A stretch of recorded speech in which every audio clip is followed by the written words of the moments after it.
बिस्मिल्लाहिर्रहमानिर्रहीम, अस्सलाम वालेकुम। सियासत में बहुत कुछ हुआ है, आज भी उस पर हम बात करेंगे। और फिर प्रेम के ज़रा आगे के हिस्से में किंग ऑफ कॉमेडी उमर शरीफ साहब, जिनके हवाले से आपने बहुत सारी नई ख्वाहिशात का भी इज़हार किया है और कुछ तस्वीर और सारा कुछ देखा, उनसे आज मुलाकात हुई मेरी और उन्होंने एक वीडियो पैगाम भी दिया है लोगों के लिए, वो भी हम ज़रा प्रोग्राम के आखिर में डिस्कस करेंगे। अभी ज़रा चूँकि आज आगाज़ में ये सुन लीजिए, आज चूँकि 9 सितंबर है, 2 दिन बाद 11 सितंबर है। 11 सितंबर वो दिन बिलाशुबा दुनिया की हालिया तारीख का सबसे अहम तरीन दिन 11 सितंबर है। ये बिलाशुबा इसलिए कहा जा सकता है कि ये वो दिन है कि जिसने पूरी की पूरी दुनिया का नक्शा ही बदल कर रख दिया। और इंटरेस्टिंगली अफगानिस्तान में अभी भी जब अमेरिका की ये तालिबान की जब गवर्नमेंट कायम हो रही है तो उसका बाकायदा जो सिलसिला है वो 11 सितंबर से ही शुरू होगा। आपको याद है अमेरिका ने भी जो अपनी फोर्सेस की एग्जिट की लास्ट डेट दी थी कि इस तारीख तक फोर्सेस निकल जाएंगी, वो 11 सितंबर ही था, फिर उसको रिवाइज़ किया था।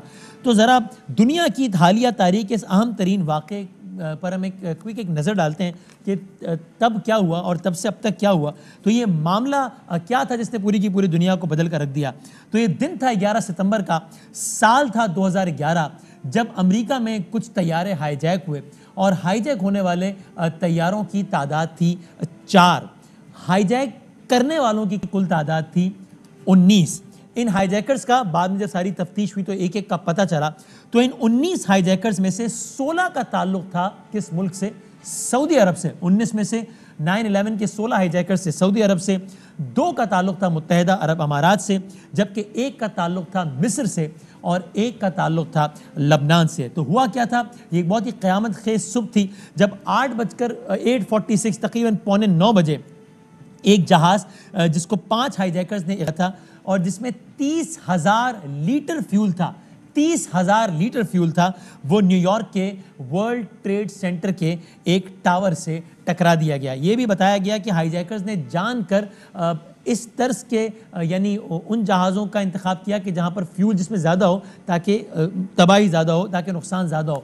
ये भी पता चला कि हाईजैकर्स में से कुछ 1 साल से और कुछ महीनों से अमेरिका में मौजूद थे, बल्कि कुछ तो बाकायदा वहाँ पर ट्रेनिंग लेते रहे हैं फ़्लाइट की, यानी पायलट यानी इसमें जो हाईजैकर्स है वो इसमें उनमें वो सलाहियत भी थी, पायलट हाईजैकर भी इसमें मौजूद थे। तो अभी अमेरिका में ये खबर चल ही रही थी, दुनिया हिलकर रह ही गई थी कि ये क्या हुआ है, एक वर्ल्ड ट्रेड सेंटर का एक टावर क्यों मुनहदम हो गया है, ये मामला क्या है। टावर का कुछ हिस्सा मुनहदम हो रहा था, अभी टावर मुकम्मल मुनहदम नहीं हुआ था, सारे का सारा मीडिया वहाँ पर जमा हो रहा था, सारी की सारी नज़रें उस टावर पे थी जो कि मुनहदम हो रहा था। कि इतने में दुनिया ने वो अजीब व गरीब मंजर देखा जब पहले टावर के गिरने के तकरीबन 17 मिनट बाद, एक ऐसे मौके पर जब तमाम टीवी चैनल्स के कैमराज वहीं पर थे, सब ने देखा कि एक और तैयारा उसके बराबर वाले टावर से, वर्ल्ड ट्रेड सेंटर के बराबर वाले टावर से, जिसमें तकरीबन 34,000 लीटर फ्यूल था, वो टकरा गया और यूं वो टावर भी मुनहदम होना शुरू हो गया। इन 2 टावर्स के बारे में बताया जाता है कि इनका स्ट्रक्चर बहुत तगड़ा था और ये कई किस्म की यानी शदीद तेज़ हवाओं और जलजला प्रूफ ये टावर्स बनाए गए थे।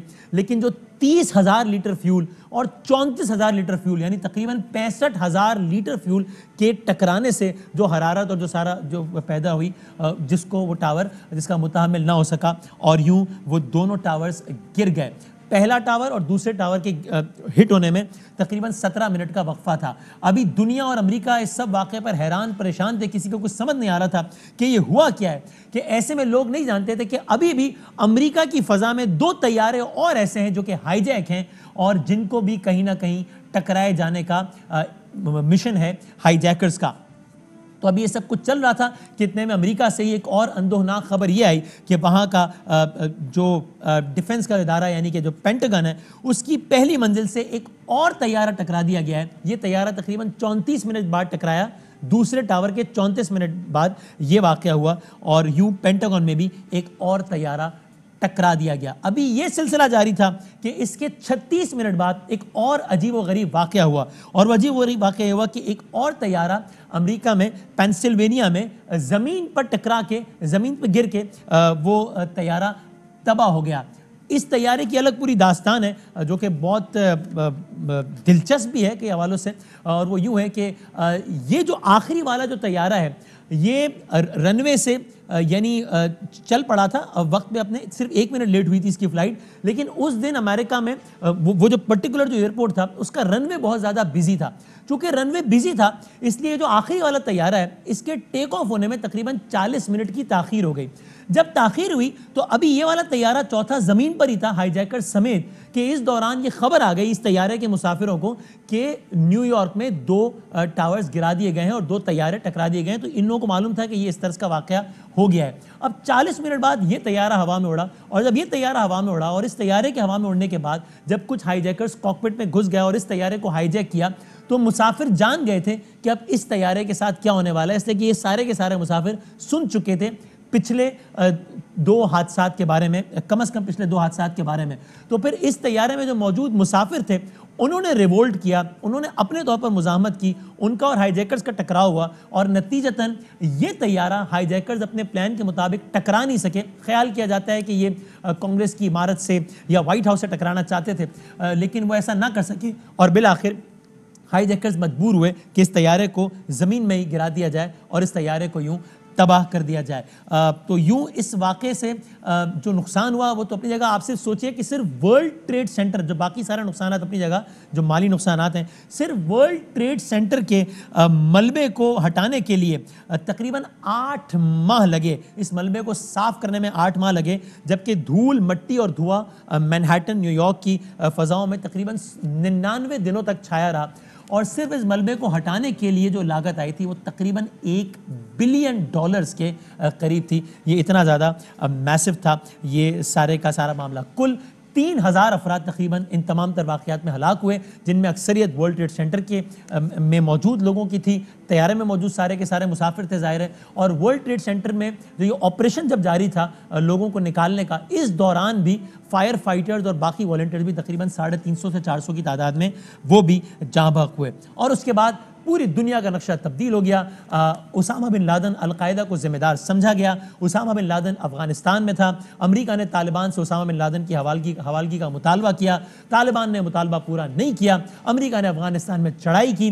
अमेरिका ने 1 महीने के अंदर अंदर तालिबान की हुकूमत गिरा दी। And rest is history. आपको सारे का सारा मालूम है कि उसके बाद अफगानिस्तान में क्या कुछ होता रहा। 9/11 के जितने हाईजैकर्स थे वो तो ज़ाहिर है उसी के साथ ही जाँ बहक हो गए, लेकिन इसके अलावा 5 अफराद को इन हमलों का मास्टरमाइंड करार दिया गया। और ये 5 अफराद खालिद शेख मोहम्मद समेत जो बाकी 5 अफराद थे, ये 2003 में मुख्तलिफ औकात में गिरफ्तार हुए पाकिस्तान के मुख्तलिफ इलाकों से, और इनका ट्रायल अभी भी जारी है। अभी तक इनका ट्रायल जारी है। तो ये हमने सोचा कि 9/11 जिसने सारे का सारा दुनिया का नक्शा बदल दिया, इस हवाले से एक बात हो जाए। एक कम ब्रेक लेते हैं और उसके बाद पाकिस्तान की सियासत, और अभी वीकेंड पे इलेक्शंस होने वाले हैं सिंध और पंजाब में, कराची, लाहौर में कैंटोनमेंट के इलेक्शंस होने वाले हैं। सारी पार्टियां बड़ा जोर लगा रही हैं, PTI, नून और पीपल्स पार्टी।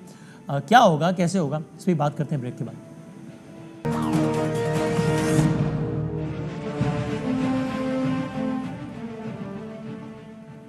खुश आमदीद कहते एक बार फिर। एक तो माजरत भी, मैं जब हम बात कर रहे थे 9/11 की तो गालिबा में 2001 को 2011 किया गया वो तस्ही। अच्छा, मेहमानों की तरफ आते हैं। हमारे साथ तशरीफ़ फरमाएँ जनाब आज़मा बुखारी साहिबा जो कि स्पोक्स पर्सन है PMLN पंजाब की। बहुत शुक्रिया। एक प्रेस कॉन्फ्रेंस भी क्यों उन्होंने आज, ये अलग बात कि प्रेस कॉन्फ्रेंस कम और वो एक टेलीफोन कॉल ज़्यादा डिस्कस हुई कि जी वो फ़याज़ुल हसन चौहान साहब ने फ़ोन किया और आज़मा बुखारी साहबा ने फ़ोन उठाने से इनकार कर दिया और उसके स्क्रीनशॉट शेयर कर लिए। ये क्या किया आप? बस एक बंदा फ़ोन कर रहा था आपको, इस तरह तो नहीं है, उसके स्क्रीनशॉट तो नहीं शेयर कर लेने चाहिए। वो सारी ये खबरें चलती रही, पता नहीं क्या हुआ, बता दीजिएगा चाहे तो। शैला रदा साहब हमारे साथ हैं पाकिस्तान पीपल्स पार्टी से, of course minister for women development, बहुत शुक्रिया। और हलीम आदिल शेख साहब सेंट्रल वाइस प्रेसिडेंट हैं पाकिस्तान तहरीक इंसाफ के, सिंध असम्बली में लीडर ऑफ अपोजिशन है। मैं तीनों का बहुत बहुत शुक्रगुजार हूँ। ज़रा क्विकली हम 2-3 मौज़ूआत में हमने करनी है बात, तो चलें सबसे पहले तो ज़रा ये अगर हम देख सकें कि ये मौलाना फजलुर रहमान साहब ने आज कुछ कहा है, पाकिस्तान पीपल्स पार्टी इसका निशाना थी। शैला साहबा, ये बात शुरू हुई थी यहाँ से कि इमरान खान कठपुतली है, उसको लाइए एस्टेब्लिशमेंट, हम बनाएंगे PDM और गिराएंगे इमरान खान, और बात ख़त्म यहाँ पर हुई है। चूँकि मुझे पहली प्रेस कॉन्फ्रेंस याद आ रही है PDM की जिसमें बिलावल साहब ने बार बार लफ्ज़ एस्टैब्लिशमेंट इस्तेमाल किया था।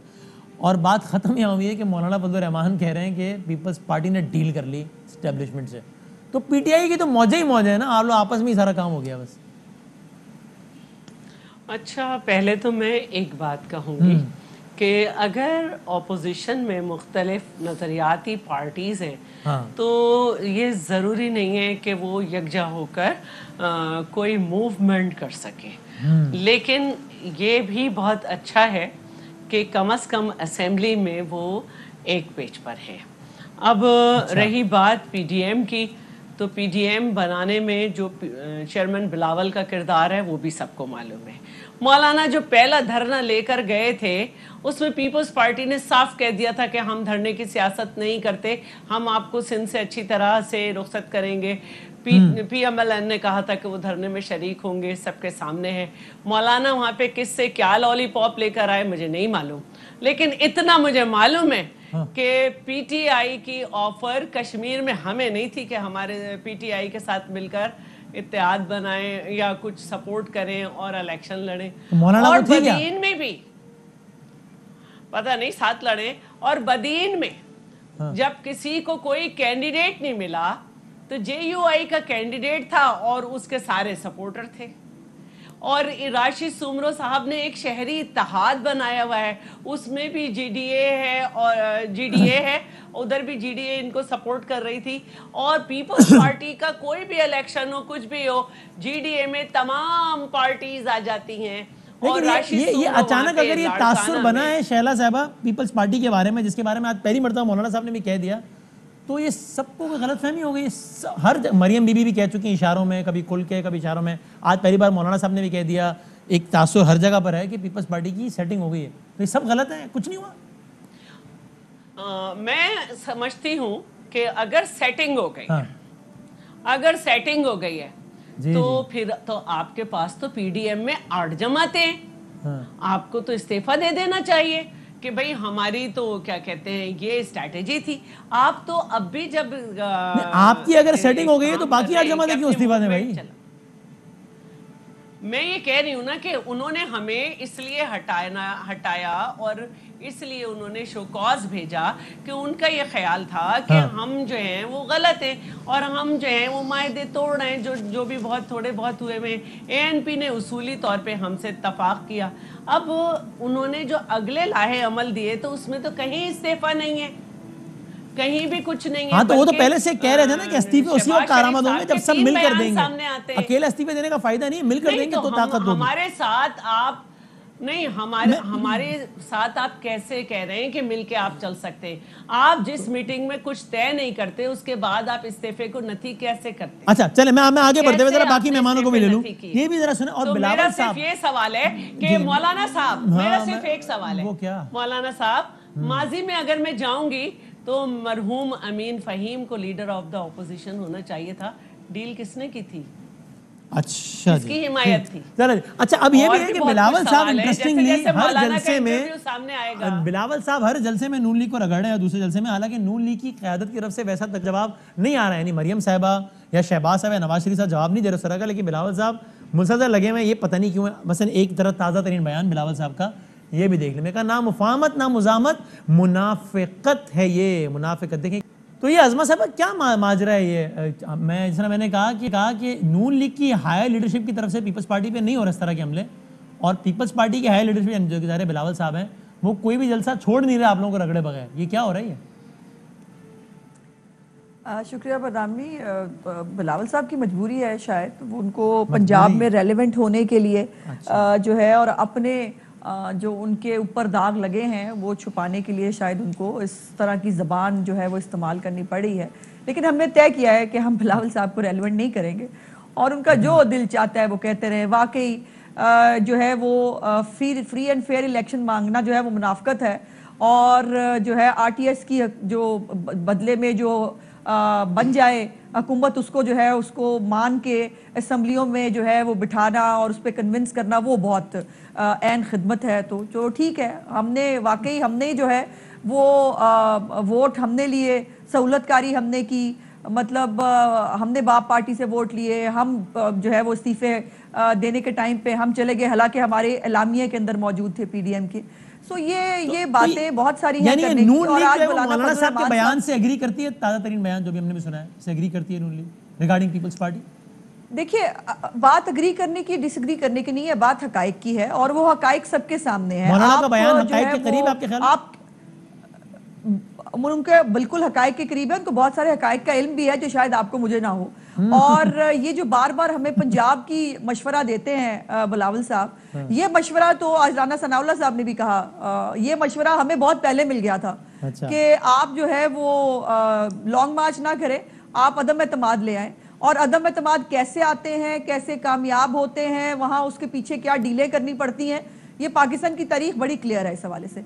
लेकिन हमने तय किया है कि हमें किसी की डील बना के, हमें जो है वो किसी के कंधे पे चढ़ के जो है वो ये तरीके अदम एतमाद नहीं करनी। अगर बिलावल साहब को शौक और वो है ये कहते तो हैं मेहरबानी करें, वो करें। इसी बात को बिलावल साहब यूं कहते हैं कि बड़ा सीधा मामला है, पंजाब रीढ़ की हड्डी है, बुजदार को गिरा दो इमरान खुद गिर जाएगा। नून लीग ने बुजदार को नहीं गिराया जानकर, इसका मतलब नून लीग इमरान खान की सहूलतकार है। It is as simple as that, according to Bilawal Bhutto Zardari. क्या बात है, ऐसे हाँ ऐसे मासूमाना, आप मासूमाना सवाल करते हो, बिलावल साहब मासूमाना बयानात देते हैं। तो ये मजे की बात है कि जो जैसे मैंने कहा कि तहरीक अदम एतमाद लाने के लिए आपके पास नंबर हो भी ना तो वो कामयाब नहीं होती। हमें भूला हुआ नहीं है, पीपल्स पार्टी को भी नहीं भूला होना चाहिए। आपको याद होना चाहिए मीर हासिल खान बिजंजो साहब का जो इलेक्शन था, जी। उसके अंदर हम 64 खड़े हुए थे करारदाद के हक में, और जब हम वोट डालने गए थे तो हमारे बंदे खिसक लिए थे, जैसे पीटीआई के भी थे और हमारे भी थे। और वो क्यों लेकिन आप पीपल्स पार्टी जब इतना कॉन्फिडेंट थी तो आप पंजाब के ऐवान में अदम एतमाद ले आते, ज्यादा से ज्यादा क्या होता, नाकाम होता ना अदम एतमाद, तो पीपल्स पार्टी एक्सपोज हो जाती। आप कहते पीपल्स पार्टी को कि देखो भाई हो गया शौक पूरा, होना आराम है। नहीं देखिए, ऐसे नहीं होता। ये इससे जो है वो बहुत जो है वो नुकसान पहुंचता है तहरीकों को, और डीमोरलाइज होती है वो पब्लिक जो आपसे जो है वो आस लगा के बैठी होती है कि हर दफा हम डीमोरलाइज हुए नहीं थे हासिल बंजीजो साहब के इलेक्शन में। क्या चेयरमैन सेनेट के इलेक्शन में हम डीमोरलाइज नहीं हुए? क्या ये जो जिस तरह से इलेक्शन हुआ है चेयरमैन सेनेट का इस दफा वाला भी, क्या उसके अंदर जो है वो सब कुछ सामने नहीं आया? वो कैमरे लगाना, वो करना, आज तक कोई तहकीकात आई आपके? कोई नहीं पता, कैमरे का कुछ नहीं और पता किसी को पता चला? वो तब तक नहीं होगा, आज तक आरटीएस भी नहीं बताया हमें कैसे बैठा गया था। वो तब तक नहीं होगा जब तक इनकी रस्सी दराज है।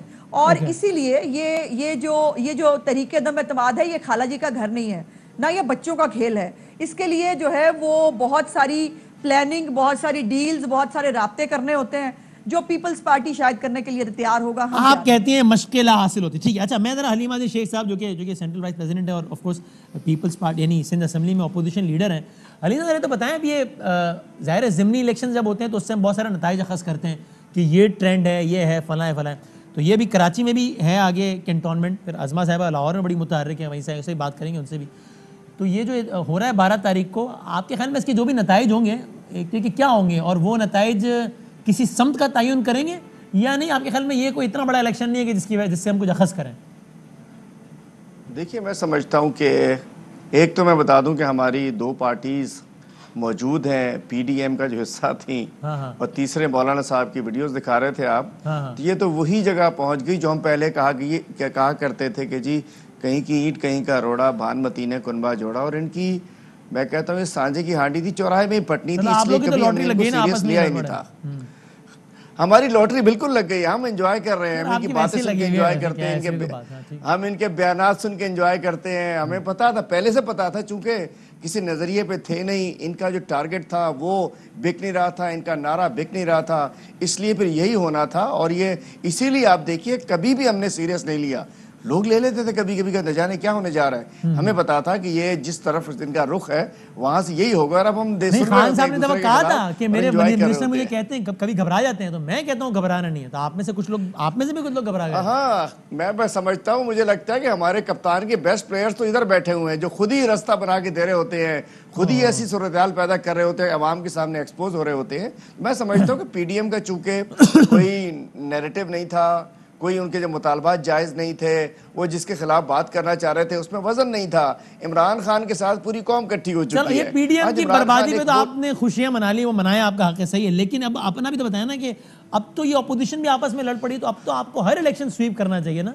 तो ये बताएं, मेरा सवाल था कैंटोनमेंट से मुताल्लिक। देखिए वसीम बादामी साहब, मैं एक छोटी बात बता रहा हूँ। अव्वल इंशाल्लाह हमने स्वीप किया, हमने कश्मीर स्वीप किया, हमने जीबी स्वीप किया, हमने पिछले दिनों होने वाला सियालकोट स्वीप किया, हमने बहुत कुछ स्वीप किया। और जो मेजर सीट्स जो लोग गिनाते हैं, मेजॉरिटी जो है वो इनकी अपनी सीट्स थी, इन्होंने छड़ी और जीते। 2 सीटों पे हमारा हुआ था, एक 249 और एक वो हमारा 4 वाली सीट।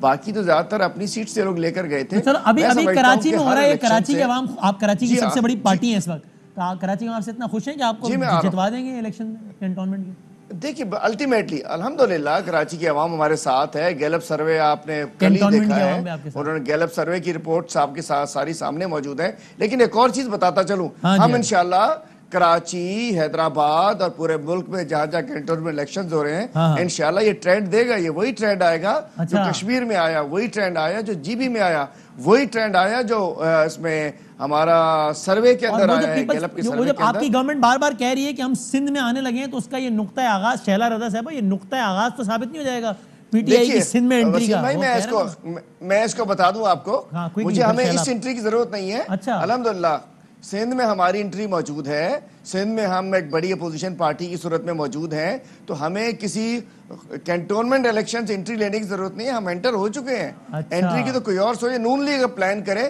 कि सिंध में एंट्री कैसे करनी है। लेकिन नहीं ना, देखे ना शहबाज शरीफ साहब फैसल वावडा साहब से हारे थे 725 वोट से सिर्फ, लेकिन जब दोबारा इलेक्शन हुआ तो आपकी पार्टी 6ठे नंबर पे आई उसमें, तो फिर किसको जरूरत है एंट्री की? देखे ना अपसेट हुआ, देखिए वो 2 अपसेट हुए हमारे साथ, और उसमें हमारी अपनी गलती है, हम एग्री करते हैं। लेकिन एक और चीज आपको वसीम भाई, एक छोटी सी बात बता दूं, एक छोटी सी बात, एक 30 सेकंड में। 2013 में हमारे 8.5 लाख वोट थे, 2015 में हमारे 1,75,000 वोट थे, और 2018 में अल्हम्दुलिल्लाह हमने स्वीप कर दिया था। तो अल्हम्दुलिल्लाह कराची हमारे साथ खड़ा हुआ है और अल्हम्दुलिल्लाह खड़ा रहेगा। हाँ जी शहला रजा साहब, भाई आपसे मुतमईन है सिंध की आवाम, या ये पीटीआई तो नहीं आ जाएगी कहीं सिंध में? आई पीटीआई आवाम का अगर फैसला होगा तो कभी नहीं आएगी। अच्छा, आपको पीपल्स पार्टी सही है, कबूल है अज़मा साहिबा, लेकिन पीटीआई पे अल्लाह ना करे कह रही हैं। जाहिर है मैं एक बात कहना चाह रही हूँ, मैं ख्याल में पार्टी ने बड़े काम कर पूछा है। पीडीएम के अलामिया का लास्ट पॉइंट था कि आइन के दायरे में रह के असेंबली के अंदर और बाहर एहतजाज किया जाएगा और मुनासिब वक्त पर इस्तीफे का ऑप्शन इस्तेमाल किया जा सकता है।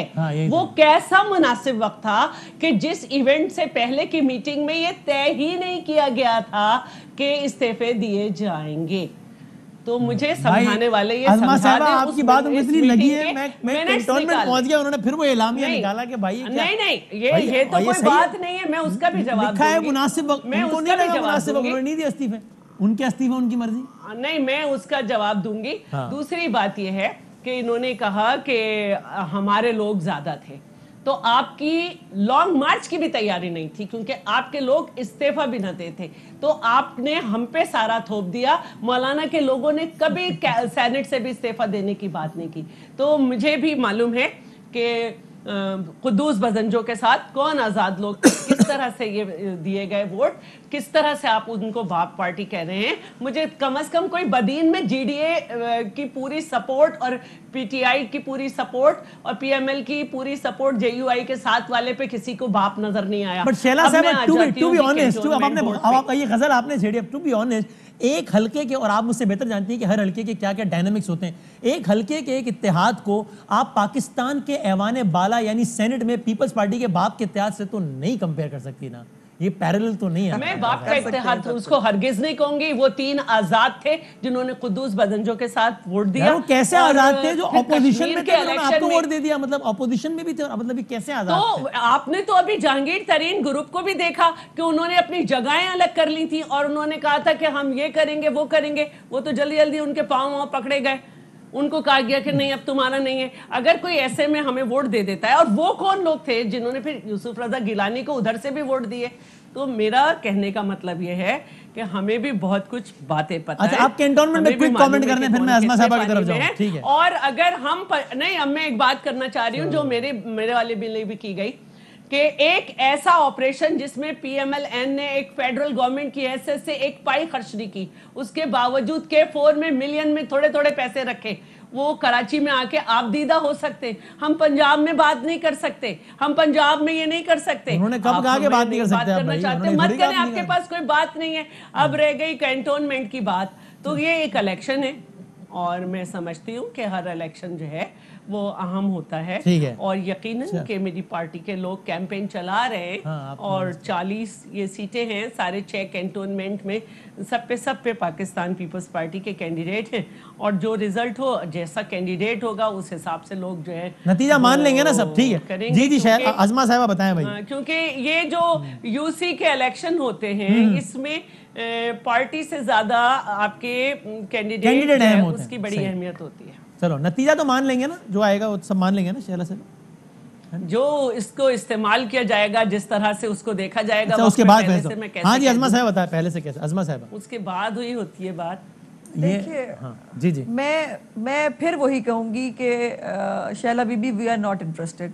हम आप लोगों को जवाब दे के आपकी जस्टिफिकेशंस को जो है और आपके रोने धोने को जो है वो कोई लेजिटिमेट नहीं करना चाहती। मुझे बात करने दीजिए ना, आपने बोल लिया जो बोलना था। अभी तो मैं आपको हर बात का जवाब दे ही नहीं रही अभी, क्योंकि हमारी पॉलिसी है कि हमने आपको जवाब ही नहीं देना, हमारी तरफ से आपको जवाब है। इसलिए मैं तो आपको भी पूरे जवाब दे ही नहीं रही। लेकिन आप जो है वो कराची में हमारा आप दीदा होना आपको बहुत बुरा लग रहा है। पता नहीं बहुत बड़ा गुनाह हो गया आप दीदा होना, लेकिन जो कराची के लोग रो रहे हैं आपकी जान को भी और PTI की जान को भी, वो एक फैक्ट है। अब वो मतलब आप उसके ऊपर उसको नहीं छुपा सकते ना, वो नहीं कर सकते। आप कराची के हालात आज तक क्यों नहीं बदले हैं? हम हमेशा आपको सपोर्ट करते रहे और कहते रहे कि MQM जो है वो इसमें मेन जो है काउंटर पार्ट होती थी, और ये फैक्ट भी है। फेडरल गवर्नमेंट के अंदर भी, उसके अंदर भी इनका होल्ड होता था वो। लेकिन ये है कि आप जो है वही हरकतें आप भी कर रहे हैं, आप भी करने जा रहे हैं। आपको K4 याद रहा, आपको ग्रीन लाइन याद नहीं रही, आपको जो आपकी मोटरवेज बनी वो आपको याद नहीं रही, CPEC में आपको अपना हिस्सा याद नहीं रहा, आपको अपने पावर प्लांट्स याद नहीं रहे। तो चलें कोई बात नहीं, अपना याद रखें। जो जिसने किया होता है वो तारीख में भी रहता है और आवाम को भी पता होता है। बात है कैंटोनमेंट के इलेक्शन के ऊपर जो जिसके ऊपर बात करनी जरूरी है। हमारे पास लाहौर में 20 वार्ड्स हैं, उनको हम वार्ड्स कहते हैं, और उसके अंदर हमारे कैंडिडेट जो हैं वो बड़ी जो है वो मेहनत के साथ लोगों के पास गए हुए हैं। और हमारा जाके सवाल सिर्फ इतना होता है, और हम जाके पूछते हैं कि जी आटा जो है वो 35 रुपए का बुरा होता था और आज 70 रुपए 75 रुपए का ज्यादा अच्छा। और बाय द वे पंजाब में 27 रुपए आटा परसों महंगा कर दिया गया मजीद। फ्लोर मिल्स मालिकान ने उन्हें कहा जी हमें गंदम नहीं मिल रही है। अच्छा, उसके बाद हम उन्हें पूछते हैं, मैंने तो आज कहा भी, मैंने कहा जी जो आपके पास आए ना वोट मांगने के लिए उसको थमाएं अपना बिजली का बिल। आजकल नए नए आए हुए हैं सबके पास, वो बिजली का बिल दे उसके पुत्र जरा ये तो दे के आओ ना बिजली का बिल पहले। और जो हमारे पे मेहरबानी की है ना कि हमारे 11 रुपए वाले यूनिट के ऊपर इमरान खान साहब बिल जलाया करते थे, और आज जो है वो 24 रुपए 25 रुपए का जो है यूनिट मिल रहा है। और उसके अंदर जो हालत है आम आदमी की आपने कर दी है। जो घी की कीमत में 350 रुपए इजाफा, मतलब ये आम आदमी के मसाइल ये हैं। कूड़ा उठाने के काबिल नहीं है हमारी पंजाब गवर्नमेंट, इस वक्त कूड़े के ढेर हैं। तो अगर वाकई इतनी परेशान है आवाम इनसे, जब हलीम आदिल साहब की पार्टी से, फिर तो उड़ा के रख देंगे कैंटोनमेंट में आवाम इनको, आप जीत जाएंगे ना फिर तो। यकीनन मुझे पूरा उम्मीद है, और मुझे उम्मीद है कि इमरान खान साहब जो हैं वो गवर्नर हाउस, आपको शायद पता है कि नहीं, गवर्नर हाउस आए थे वार्ड के 2 उम्मीदवारान को बिठाने के लिए। हमारे वजीर आजम के पास कोई काम नहीं है आजकल, वो बेचारे वार्ड के कैंटोनमेंट के इलेक्शन के अंदर ना उम्मीदवारों को बिठाने के लिए आते हैं, और वो टास्क दे के गए हैं, बता भी गए हैं कि 8 सीटें मेरी होनी चाहिए, 2 इनकी होनी चाहिए। लेकिन मैं बड़े वाशगाफ अल्फाज में, बड़े नपे तुले अंदाज में कह रही हूं कि हमने सर पे कफन बांध लिया है, ये आपको अब नहीं करने देंगे। अगर ये कैंटोनमेंट के अंदर इन्होंने किसी भी तरह कोई मुदाखलत की, कोई ड्रामेबाजी, कोई हरकत करने की कोशिश की, तो हालात की जिम्मेदारी पंजाब हुकूमत पे होगी। हमने अपना प्लान तैयार कर लिया है, अब टिट फॉर टैट होगा, वोट चोरी अब नहीं करने देंगे। और ये जो तमाशा और ड्रामा शुरू किया ना कश्मीर में, इनको बड़े वोट मिले, जो हार गया क्या नहीं, हमने सियालकोट में, देखिए हम सियालकोट में ओवर कॉन्फिडेंस में मारे गए।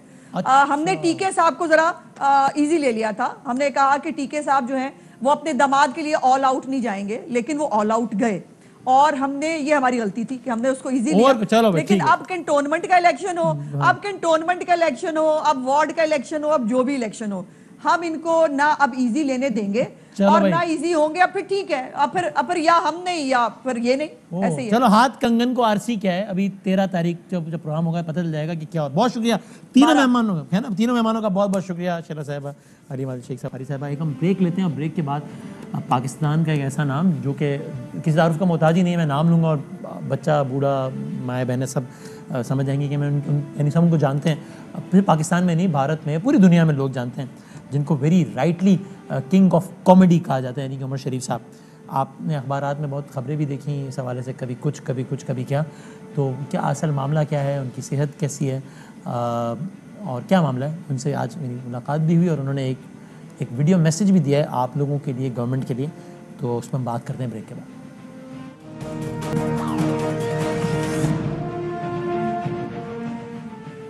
प्रोग्राम के आखिरी से में एक तो हमारे दोस्त ना फैसल वाउडा साहब की वालदा का इंतकाल हुआ, अल्लाह ताला मग़फ़िरत फरमाए इंशाअल्लाह। कल उनका इंतकाल हुआ और अब से कुछ देर पहले सीनियर साफ़ी जनाब रहीमुल्लाह यूसुफ ज़ई साहब इंतकाल कर गए। क्या कहने हैं यूसुफ ज़ई साहब के, अल्लाह ताला मग़फ़िरत फरमाए इंशाअल्लाह। तो इस सेगमेंट में अर्ज़ ये करनी है, पाकिस्तान का एक ऐसा नाम जिस पर पाकिस्तान को फ़ख्र है, जिसने दहाइयों तक राज किया और अभी भी राज कर रहा है अल्हम्दुलिल्लाह, और इंशाअल्लाह दोबारा जो है वो ऐसे ही हम उनको देखेंगे। और ख़ैर मेरे कमेंट की कोई अहमियत नहीं है, लेकिन मैं वैसे ही एक बात कर रहा हूँ कि मैंने अपनी ज़िंदगी में, चूँकि मुझे उनके साथ काम करने का एजाज़ हासिल हुआ है, हमने कोई 50 से ज़्यादा शोज़ साथ होस्ट किए हैं लम्हा पुरजोश के प्लेटफॉर्म पे, बल्कि उससे भी ज़्यादा। तो यानी मैं हैरान, यानी मैंने अपनी ज़िंदगी में कभी इतना क्विक, विदाउट स्क्रिप्ट, इतना क्विक विट और जवाब और इतना रिस्पॉन्सिव आदमी मैंने अपनी लाइफ में ही देखा। और मैंने यही कमेंट दुनिया के जी हाँ, मैं बड़े वसूल से कहूँ, दुनिया के बड़े बड़े लोगों से मैंने उनसे मुतालिक यही कमेंट सुना है कि यार ये क्या कहने, क्या बात है। तो ये वो शख्स उमर शरीफ साहब जो कि हम सब के चेहरों पे हमेशा मुस्कुराहटें लाए हैं, अभी भी लाते हैं। आज जब मेरी मुलाकात हुई तब अगरचे वो ज़ाहिर है इस वक्त अस्पताल में, लेकिन तब भी वो ऐसी बातें कर रहे थे कि जिनको सुन के इंसान मुस्कुरा जाए। तो इनका बड़ा एहसान है उमर शरीफ साहब का, और ये ख़ुद से कुछ कहें ना कहें, ये हमारा फ़र्ज़ बनता है, बल्कि अभी भी इन्होंने ख़ुद से कुछ नहीं कहा। हम ये कह रहे हैं, हम ये गुजारिश कर रहे हैं कि हम जो कुछ कर सकें कि ये अपने मतलब अपनी सेहत पहले जितनी बेहतर हो जाए इंशाअल्लाह वो हमें करना चाहिए। तो अभी मामला ये है कि आज जब मेरी उनसे, और चूँकि पिछले कुछ अरसे से बहुत सारी कुछ तरह की अलग अलग बातें वगैरह भी चल रही थी, तो हमने इसलिए आज उनसे जाके मुलाकात भी की और एक उन्होंने वीडियो पैगाम भी आप लोग भी, एक तो उन्होंने मुझसे भी कहा कि आप सारे मुद्दाओं को सबको बहुत सलाम दीजिएगा, बताइएगा कि मैं ठीक हूँ अल्हम्दुलिल्लाह, और इंशाल्लाह बिल्कुल ठीक हो जाऊँगा इंशाल्लाह। और ये कोई फाइनेंसिस का नहीं, वो तो उमर शरीफ जैसे इंसान पे तो मतलब वो तो लाखों करोड़ों वो लोग कुछ ना सिलसिला कर देंगे इंशाल्लाह, हुकूमत पाकिस्तान कर देगी, वो तो एक बड़ा सेकेंडरी, वो कोई ऐसा मसला नहीं। लेकिन एक और जो एक प्रॉब्लम है, जो इशू है टेक्निकल, वो भी उन्होंने इस वीडियो में बताया है मुख्तसर सी। तो आप सब के लिए बहुत सलाम, बहुत प्यार, बहुत मोहब्बतों का पैगाम है उमर शरीफ साहब और उनके अहले खाना की जानिब से। मेरी उनसे भी मुलाकात हुई है सबसे, और तो आप ये पैगाम आप देख भी लीजिए जनाब उमर शरीफ साहब का। डॉक्टर ने कहा है कि मुझे इलाज के लिए, बेहतर ट्रीटमेंट के लिए बाहर मुल्क में जाना चाहिए, और मैं बिलीव करता हूँ मुझे जितना किस्मत में मेरे लिखा था, मैंने Imran Khan medical cancer hospital Shaukat खाना का इलाज में हेल्प किया उनके, और मुझे डॉक्टर कह रहे हैं कि आपका बेहतरीन ट्रीटमेंट अमेरिका में हो सकता है। मैं उमर शरीफ मुखातिब हूँ प्राइम मिनिस्टर पाकिस्तान जनाब इमरान खान साहब से। इमरान खान साहब, जब भी कोशिश की है आपने मुझे कॉल किया, मैंने हमेशा आपकी आवाज़ के ऊपर लब्बैक कहा है, इसलिए मुझे यकीन है कि आप भी मेरी आवाज़ पे लब्बैक कहेंगे। तो मुझे यकीन है आप में से हर कोई ये चाहता होगा कि उमर शरीफ साहब को हम वैसा देखें जैसा कि हम सब उनको देखने के आदी हैं, और इंशाल्लाह ऐसा होगा, बहुत जल्द होगा। उनके अहले खाना ने भी ये बात बताई जो उमर शरीफ साहब कह रहे हैं, और मैंने अपने ज़राए से इसकी तस्दीक की है। इस वक्त जो बुनियादी, जो फाइनेंसिस से भी ज़्यादा इंपॉर्टेंट जो इशू है वो ये है कि डॉक्टर्स ये कहते हैं कि बस अगले 15 से 20 दिनों में, और ये सिर्फ ऐसा नहीं है कि इलाज की बेहतर क्वालिटी के लिए पाकिस्तान से बाहर जाना है, ऐसा हरगिज़ भी नहीं है, जो और वो सारी ज़ाहिर रिपोर्ट्स वगैरह और सारी चीज़ें हैं, तो वो चीज़ जो उनको इस वक्त इशू है उसका इलाज ही पाकिस्तान में, और ये पाकिस्तान के मोतबर डॉक्टर्स की राय है जो कि अहले खाना ने हमें बताया, मैंने अपने तौर पर इसको तस्दीक भी की है। तो वो इलाज ही दुनिया के सिर्फ 3 ममालिक में, जिसमें से एक अमेरिका है, एक जर्मनी और एक सऊदी अरब, सिर्फ यहीं होता है। और अब हम जानते हैं कोविड रिस्ट्रिक्शंस ये वो सारा कुछ है, तो ट्रैवलिंग ये क्विकली सब अरेंज करना बड़ा मुश्किल काम है। रियासती सपोर्ट से काम जल्दी हो सकता है, इंडिविजुअल लेवल पे काम बड़ी ताख़ीर से हो जाएगा वरना। और डॉक्टर्स ये कहते हैं कि बस ये काम अगले 2 से 3 हफ्तों में हो जाना चाहिए, इससे ज़्यादा वक्त नहीं है कि यानी इसको मज़ीद डिले किया जाए, 3 हफ्तों के अंदर अंदर ही हो जाना चाहिए। मैंने ज़हमत दी है, हमारे साथ शो पे कल भी मौजूद थे, लेकिन सियासी बहस थी, ये कोई सियासी मामला ही नहीं है। तो प्राइम मिनिस्टर पाकिस्तान की स्पोक्स पर्सन है, चूँकि उमर शरीफ साहब ने डायरेक्ट प्राइम मिनिस्टर साहब को मुखातिब किया है, उन्होंने बहुत अच्छे अल्फाज में उनको याद भी किया, मुझे उन्होंने बताया कि हम किस तरीके से 12 साल का हमारा साथ रहा है, शौकत खानम के लिए मैंने फंड रेजर्स किए हैं, सारा कुछ। तो इसलिए मैंने ज़हमत दी है प्राइम मिनिस्टर पाकिस्तान के स्पोक्स पर्सन शहबाज गिल साहब को। शहबाज साहब अस्सलाम वालेकुम। बहुत शुक्रिया जी, thank you for your time. Shahbaz Gill साहब, आप ये वीडियो देख पाए जो भी हमने चलाई है शहबाज गिल साहब? जी, मैं देख पाया हूँ जी, बहुत दिल रंजीदा हुआ है देख के, क्योंकि उमर शरीफ साहब इस असासा हैं, उन्होंने हमेशा दूसरों को हंसाया है और उनको हमने हमेशा हंसते हुए, चहकते हुए, खुशियां तो बस दिल रंजीदा है ये देख के, अल्लाह उनको सेहत दे। और जो अभी 2 इश्यूज हैं शहबाज साहब, एक मैंने कहा फाइनेंसेस, वो भी जरा सेकेंडरी, पहले ये ट्रैवलिंग रिलेटेड, और 3 ऑप्शन है अमेरिका, जर्मनी और तो मैं इस पे क्या आप हो सकता है, आपसे बड़ी 10 बस्ता गुजारिश है, इस पे क्या हो सकता है? देखिए, अभी क्योंकि आप पहले तो आपका बहुत शुक्रिया कि आप हमारी भी इंफॉर्मेशन में लाए बाकी कौम की भी, क्योंकि वो एक कौमी असासा है, तो उनके बारे में आपने ये परवाह की, तो आपका भी बहुत शुक्रिया। इंशाल्लाह कल सुबह से ही मैं जाती तौर पर ये पैगाम उनका प्राइम मिनिस्टर साहब को भी दूंगा, और जो 3 ममालिक हैं उनसे रब्ता भी करेंगे, मैं जाती तौर पर करूंगा, और इंशाल्लाह कोशिश करेंगे उनका कोई इलाज का बंदोबस्त हो सका, क्योंकि आपने भी पता किया है और डॉक्टर्स ने जैसा कि आपको पर्सनली भी बताया है कि यहाँ पर उनका इलाज मुमकिन नहीं है, वो ऐसा कोई कॉम्प्लिकेटेड चीज है जिसका इलाज यहाँ पर नहीं होना, और उस मर्ज का इलाज मुल्क से बाहर होना। तो जरा क्विकली अगर दोबारा मिला लें शहबाज गिल साहब को, क्विकली अगर एक आखिरी 1 मिनट के लिए मिला लें, चूँकि तो शहबाज गिल साहब ये अश्योर करा रहे हैं अपने तौर पे, ये कह रहे हैं कि वो पूरी एक कोशिश करेंगे कि इन तीनों जो ममालिक हैं, इसमें ज़ाहिर है फॉरेन ऑफिस को इन्वॉल्व करना होगा, और उसमें एक ज़रा रियासती लेवल पे काम हो सकेगा, तो जिस मुल्क से भी ज़्यादा बेहतर तरीके से जल्दी से वीज़ा प्रोसेसिंग और वो सारी चीज़ें हो सकें, और बाकी सारे के सारे मामला। तो शहबाज साहब, आपको मेरी आवाज़ आ रही? जी आ रही जी सर, तो बस मैं ये कह रहा था, फिर हम ये इत्मीनान रखें इन 2-3 बातों का, बस आखिरी 1-2 मिनट में प्रेम किया कि एक प्राइम मिनिस्टर साहब ये वीडियो देख लेंगे कल तक, इंशाल्लाह आप खुद उनको दिखा देंगे ये पैगाम। कल सुबह से ही हम सऊदी, जर्मन सफारत खाने से पहले रब्ता करेंगे, उसका फायदा शायद ये होगा बहुत ही क्विकली कि एक तो वो करीब है दोनों मुल्क, सही है, और शायद हम जल्दी वहाँ कर सकें, यूएस के साथ भी करेंगे, और जिस भी मुल्क से हमें कोई इसमें फैसिलिटेशन मिल और फॉरेन ऑफिस को इन्वॉल्व करेंगे, और प्राइम मिनिस्टर साहब की कल मैं प्रॉपर फॉर्मल डायरेक्शन भी। और शहबाज साहब, ये अगली बात जो मैं करने जा रहा हूँ, आपका बहुत शुक्रिया के साथ साथ मैं अगली बात ये कर रहा हूँ, वो उनके अहले खाना नहीं कि ये मैं कह रहा हूँ, ये तो हम इंशाल्लाह इत्मीनान रखें ना कि उमर शरीफ इतना बड़ा नाम है, तो वो जो फाइनेंसेस वगैरह के कोई भी अल्लाह अगर इशूज हो तो वो इंशाल्लाह वो तो हो ही जाएंगे। ये तो मैं कह रहा हूँ, उनके अहले खाना नहीं कह रहा। इंशाल्लाह जो कुछ भी हुकूमत की, देखिए जो कुछ भी हुकूमत की सवाबी पे हुआ, जो कुछ हो सकता हुआ, मैं जरूर जाती तौर पर प्राइम मिनिस्टर साहब की इंस्ट्रक्शंस इस पे दिला के, क्योंकि उमर शरीफ साहब का बहुत बड़ा कंट्रीब्यूशन है पाकिस्तान की मीडिया में भी, और उसके साथ साथ फिलंथ्रॉपी में भी। शौकत खान ने उन्होंने बताया मुझे कर साथ दिया, तो कभी उनको इंशाल्लाह गवर्नमेंट उनको अकेला नहीं छोड़ेगी। तो शहबाज गिल साहब, मैं आपसे इस हवाले से राब्ते में रहूंगा, और आई एम श्योर कि आपने, मैं आपके साथ राब्ते में रहूंगा, और please thank you very much, बहुत शुक्रिया। सबसे बड़ी आप लोगों से है कि उनको अपनी दुआओं में बहुत याद रखें, एक ऐसा चेहरा जिसने हमेशा हमें मुस्कुराया है, हम भी उस चेहरे को वैसे ही मुस्कुराते, अभी भी उनके हौसले बड़े बुलंद हैं, अभी भी बड़े मुस्कुरा रहे थे, बल्कि मैं उन्होंने कहा कि भाई अल्लाह पर जो शुरू होने वाला है, बस आप तैयारी पकड़ें, आपने आना है। तो आप लोग सब प्लीज़ बहुत दुआ कीजिएगा, और हम गवर्नमेंट ऑफ पाकिस्तान की, प्राइम मिनिस्टर के स्पोक्स पर्सन का मैं शुक्रगुजार हूँ, तो हम उनसे फॉलोअप लेंगे कि गवर्नमेंट अपने तौर पर ये जो 3 ममालिक हैं इनमें जहाँ ये काम हो सके, और अगर वज़ीर-ए-आज़म पाकिस्तान अगर एक रब्ता भी अगर कर लेंगे उनसे तो क्या ही कहने हैं। ज़िंदगी सेहत रही तो कल मिलते हैं इंशाल्लाह अगले प्रोग्राम में। अल्लाह हाफ़िज़। अहम तरीन खबरें अब एक क्लिक की दूरी पर, आपके पसंदीदा टॉक शोज हों या अहम मुल्की या गैर मुल्की शख्सियात की न्यूज कॉन्फ्रेंसेस, हर लम्हा बाखबर रहने के लिए सब्सक्राइब करें हमारा YouTube चैनल। मौसम की सूरत हाल हो या खेल के मैदान से खबरें, अपने मोबाइल फोन से मुल्की और बैनुल-अक़वामी अहम खबरों तक रसाई के लिए डाउनलोड कीजिए मोबाइल ऐप। बावसूख ज़राए से मुसद्दिका खबरों, तज्ज़ियों और तबसरों से मुस्तफ़ीद होने के लिए विजिट कीजिए पाकिस्तान की सबसे बड़ी न्यूज वेबसाइट www.arYnews.tv।